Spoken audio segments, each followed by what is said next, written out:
සුබ දවසක් මගේ යාළුවනේ ඔයාලා හැමෝටම.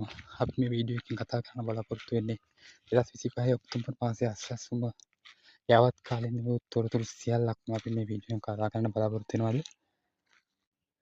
ඒ වගේම දෙවන දේ අස්වැස්සුම ලාභීන්ට මේ මාසේ මුදල් වැටෙයිද? එහෙම වැටෙනවා නම් ඒ මුදල් සිස්ටම් එකට වැටෙන්නේ කවද්ද?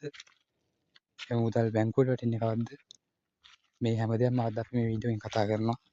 ඒ නිසා මේ වීඩියෝ එකත් සමග දිගටම රැඳී සිටින්න. පළමු අදියරේ අස්වැස්සුම ලාභීන්ගේ අස්වැස්සුම මුදල් අද හෝ හෙට දින ඇතුළත බැංකුවලට වැටීමට ලොකු ඉඩකඩක් පවතිනවා. ඒ මුදල් බැංකුවලට වැටුණු වහාම මම වීඩියෝ එකක් අරන් එනවා. ඒ නිසා මගේ channel එක subscribe කරලා තියාගන්න යන්න. එතකොට ඔයාලට මේ සල්ලි වැටිච්ච ගමන් දැනගන්න පුළුවන්. ඒ වගේම ගොඩ දෙනෙක් අහනවා දෙවෙනි අදියරේ අයට මේ මාසේ මුදල් හම්බෙන්නේ නැති වෙයි කියලා. එහෙම නෑ, අනිවාර්යෙන් මුදල් හම්බෙනවා.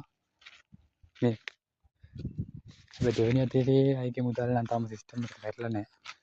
සිස්ටම් එකට බොහෝ දුරට මේ මාසේ 22 23 ඇතුළත මේ මුදල් සිස්ටම් එකට වැටෙනවා.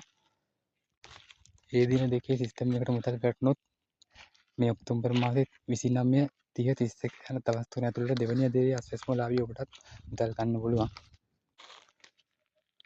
පළමු අදියරේ දෙවෙනි අදියරේ අස්වැස්සුම පිළිබඳ සෑම තොරතුරක්ම ලැබුණු විගස ඉක්මනින්ම ඔයාලව දැනුවත් කරන්න මම බලාපොරොත්තු වෙනවා. ඒ නිසා මගේ channel එක subscribe කරලා තියාගන්න.